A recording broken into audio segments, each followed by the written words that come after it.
Hey guys, it's Sam, and this is my spoiler-free review of Sweet and Bitter Magic by Adrienne Tooley. This was my Bibliothecary book pick for the month, so every month my Bibliothecary supporters get to vote in a poll for a book that I will read and review, and this is the one that won. We also chat throughout the month on Discord, anyone that's reading it, so if you want to be a part of those read-alongs, as well as pick things about my content like books that I'll read, videos I'll do, etc., I will leave the Bibliothecary information on the screen. So this is a standalone YA fantasy that follows two perspectives. The first is Tamsin, and she is a witch who has been exiled from the land of the witches because years ago she did some dark magic in order to try to save her sister, and everything backfired, and so she was punished by being exiled, and she is not allowed to feel any kind of love. So her days are bleak, she can't taste anything, she can't love, nothing. The second is Ren, and she is actually a source, but no one knows that. Sources are basically sources of magic. They can sort of like amplify or like provide magic to witches, so they're a pretty valuable tool in and of themselves,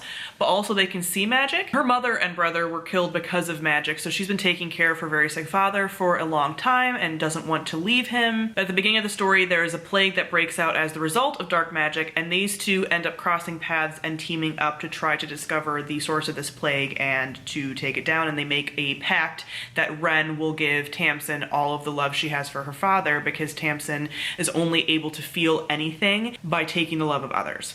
And everything goes on from there. So first we'll talk about the world building. At the beginning of the book, we have some kind of cool world building with the fact that this is almost like in a fairy tale world, but it's not very obvious, but there's little drop-ins of like fairy tale-esque stuff without it feeling like over the top fairy tale, if that makes sense. This is very vague, but this is kind of how the world building is in the book. And I liked that, but we kind of lost that as the book went on, and it just kind of became like a very standard sort of fantasy world. I do like the things with the witches and the sources and things like that, but overall just kind of like a very typical world building. We have witches, dark magic is bad, etc., etc. Next, we talk about our characters. I liked both of our characters, but I think over time I will find them semi-forgettable. Tamsin was probably my favorite of the two, just because she's like a little bit more snarky. Ren's a little bit more like naive. And this is also a sapphic romance that eventually does develop. So it is almost like a kind of enemies, begrudging allies to lovers kind of thing.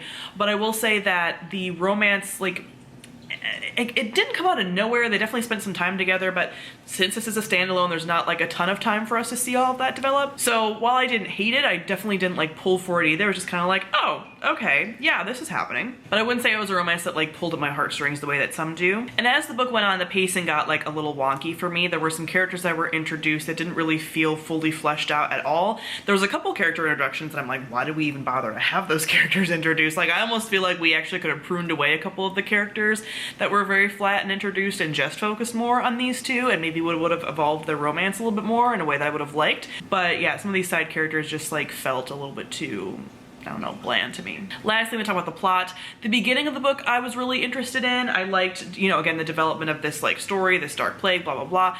As things go on, I felt like some of the like twists and like some of the reveals were a little bit too obvious. Like, I don't know, maybe that was the intention. I definitely just like really saw it coming. Not that every twist has to be something that's not foreshadowed. I actually like some good foreshadowing.